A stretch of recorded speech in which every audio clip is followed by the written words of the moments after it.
பகவானுடைய திருமேனி எப்படி இருக்கா? ஹிரண்ய ஸ்மஸ்ரு, தங்கமயமான மீசை வச்சுருக்காரு. அது எப்படி சுவாமி இருக்கும்? நம்ம நாட்டில் அந்த மாதிரி இருக்காதே, கருப்பாக தானே வச்சுருப்பா. இவ்வளோ பெருமாள் வெளிநாட்டுக்காரராக இருக்கிறோம். அதனால தான் எல்லாரும் ஷஹப்பு தலைமையில் ஷஹப்பு மீசையெல்லாம் வச்சுருக்காரோ. இங்கே ஷஹப்புங்கிற அர்த்தத்தில் சொல்லலை. கிருஷ்ணம் ததஸ்மத் சாமாத ஏஷோந்தராதித்யே ஹிரண்மய புருஷோதித்யதே. அந்தராதித்யே ஏஷா அந்தராதித்யே, ஆதித்ய மண்டலத்துக்கு நடுவிலே ஹிரண்மய புருஷா, ஸ்வர்ணமயமான பெருமாள் சேவை சாதிக்கிறார். இப்போ நம்ம ஒரு தடவை சூரியனை பார்க்க செய்வோம், ஒரு நிமிஷம் பார்த்துட்டு கண்ணை மூடிண்டு வெறும் சூரியன் பார்க்கக்கூடாது. ஏஷோந்தராதித்யே ஹிரண்மய புருஷோ திருஷ்யத்தே, அதற்குள்ள பெருமாள் விழித்திருக்கிறார். ஹிரண்ய ஸ்மஸ்ருஹு ஹிரண்யகேஷா, ஹிரண்யமய பொன்மயமான தலைமயிரோடு இருக்கார். குழல் அவ்வளவு அழகு. அதை போல் ஹிரண்யகேஷா ஹிரண்ய ஸ்மஸ்ருஹு, பார்சார்ஜி பெருமாள் தான் பெரிய மீசை வச்சுருக்கார். வேற எந்த பெருமாள்டையும் செய்ய முடியாது. திருவல்லிக்கேணிக்கு போனேள், நீண்ட மீசை முறுக்கி வச்சுருக்காரு இல்லையோ. பார்த்தந்தன் தேர் முன்னானே சித்தவபணியால் முடிதுறந்தானே திருவல்லிக்கேணி கண்டேனேன்னு போச்சரும். அப்படியே சொல்லுது இப்போ உபனிஷத்து. ஹிரண்ய ஸ்மஸ்ருஹு ஹிரண்யகேஷா ஆ பிரணகாது சர்வையேவ சுவர்ணா. திருவடியிலேருந்து நகத்திலேருந்து ஆரம்பித்து திருமுடி வரைக்கும் சர்வையேவ சுவர்ணா, அனைத்தும் ஸ்வர்ணம் ஸ்வர்ணம். அவரோ வர்ணம் நீளம், இப்போ தான் பார்த்துருக்கோம் கருநீல வர்ணம்னுட்டு. ஆனால் இது மொத்தத்தையும் ஸ்வர்ணம் ஸ்வர்ணம்ங்கிறது சாஸ்திரம். அர்த்தம் என்னென்னா நீளம்தான் வரணும், ஆனால் ஸ்வர்ணம் ஸ்பிருகணீயத்துவம்னு வியாக்கியானம் பண்ணுறார். ஸ்பிருகணீயத்துவம்னா ஒரு மதிப்பு. தங்கம்னு சொன்னோடனே ஒரு தேஜஸ், ஒளி, மதிப்பு. இது நம்ம மனசில் தன்னையாமல் வந்துடுற சொல்லு. இப்போ தங்கம் என்ன விலை? ஏதோ 2500 2600 2700 வச்சுங்களேன். ஆரோ ஒரு சுவாமியை கூப்பிட்டு சம்பாவனை பண்ணுறேன்ட்டு 2700 ரூபா சரியாக ஒரு ஒட்டு தங்கம். அதை வச்சு அவர் பண்ணிவிடுங்க. சரி ஏதோ 2500 கொடுத்தார் அப்படின்ட்டு போயிடுவோம்.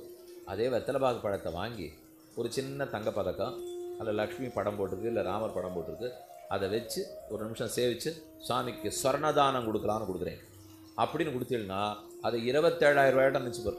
அதே 2700 ரூபா தங்கம் தான் அது. ஆனால் 2700 வச்சு கொடுத்தோம்னா அது 2700. அதை மாற்றி ஸ்வர்ணமாக வச்சு அதில் ஒரு லக்ஷ்மி, அது ரொம்ப முக்கியம். லக்ஷ்மி படம் போடணுமோ இல்லையோ, அந்த படத்தை போட்டு வச்சு கொடுத்துட்டோம், நேராக கொண்டு போய் பூஜை வீட்டில் வச்சுக்குவோம். வச்சுட்டு சுவாமி கொடுத்தா அது ரொம்ப பெருசு போடுறது, நல்லா விலை பத்தது. அதே 2700 தான். கொண்டு போய் கொடுத்தோன்னா அதுக்கு மேலே கிடைக்காது. அப்போ ஸ்வர்ணம்னு சேவே 2700க்கு மேலே புத்தி படுறது இல்லையோ, அதோடு நிறுத்துறது இல்லை. அதை போல் பகவான ஆப்ரண காத்து சர்வையேவ சுவர்ணகானால், எங்கு நோக்கினாலும் ஸ்வர்ணமயம்னால் ஸ்வர்ண வர்ணத்தவன் அர்த்தம் இல்லை. அது நன்னாவே இருக்காது. நன்னா கருநீல வர்ணத்தில் இருந்தால் தான் நன்னா இருக்கும். பெருமானுடைய குழலும் கருப்பு தான், மீசையும் கருப்பு தான். ஆனால் அவருடைய தேஜஸ் பாரூபா நீல தோயத மத்தியஸ்தா வித்யுல்லேகேவ பாஸ்வரா நீவாரசூக வத்தன்வி பீதா பாஸ்யாத்தனூபமானு உபனிஷத்து சொல்ல சொல்லியோ. கருநீல மேகம், நீல தோயதம், மத்தியஸ்தா அந்த நீல மேகத்துக்கு நடுவில் இருக்கிற மின்னல் மத்தியஸ்தா. வித்யுத் தான் மின்னல். வித்யுன் லேகேவ பாஸ்வரா, மேகத்தை பார்த்தாலே பெருமாள் ஞாபகம் வரணும். மின்னல் வெட்டினா பெருமான் திருமேனியில் திருமார்பல் அமர்ந்துருக்கிற மகாலட்சுமி ஞாபகம் தோணும். அவள் தான் மின்னலாட்டம் சிவப்பு. பெருமாள் கருணியில மேகத்தை போல இருக்கார். வடக்கெல்லாம் போனீங்கன்னா கணேஷ்யாம் கணேஷ்யாம்னு தெரிஞ்சுக்கிறாளா? கன கன கனன்னு சொன்னாலே கன மேகம்னு அர்த்தம். கணேஷ்யாம் மேகத்தை போல கருப்பாக இருக்கிறவர். மேகத்துக்கு பெருமை, கருமை பெருமை. மேகத்துக்கு பெருமை கொடுத்துட்டே இருக்கும். யார் கேட்டாலும் ஜலத்தை வாரி வாரி கொடுத்துட்டே இருக்கும் இல்லையோ. அந்த ஸ்வபாவம் ஔதாரியம், யார் கேட்டாலும் கொடுக்கிற வள்ளல் தன்மை ரெண்டும் கண்ணன்ட்ட உண்டு. மேகத்தை போல வர்ணத்தில் இருக்கார். ஊழி முதல்வன் உருவம் போல் மெய்கருத்து பாழியந்தோளுடைய பற்பனாபன் கையில் ஆழி போல் மின்னி வலம்புரி போல் நின்னதிர்ந்து தாழாதே சார்ந்த முதைத்த சரமழை போல் வாழ உலகினில் பெய்திடாய். மழை நன்னா பெஞ்சு மும்மாறி பெஞ்சாதான் உலகம் நன்னா இருக்கும். அதனால் இந்த கட்டத்தை நாம் பொறுத்துனா இன்னும் க்ஷேமமாக இருக்கும், நம்மளும் க்ஷேமமாக இருக்கலாம். எப்போ கொஞ்சம் கொஞ்சம் தியாகம் பண்ண கற்றுக்கிறோமோ அப்போ தான் அனுபவிக்க முடியும்.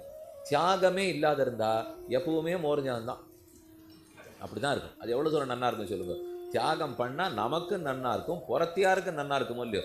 அப்பப்போ குழம்பு வேணுமா வேண்டாமா? ஊறுகாய் தொட்டுக்கணுமா இல்லையா? இல்லைன்னா மோர்ஜா எப்போ பார்த்தாலும் ரசிச்சுட்டே இருக்குமா? உன்னை விட்டு கொடுக்கணும், உன்னை பெறணும், ஒரு கட்டத்தை படணும்.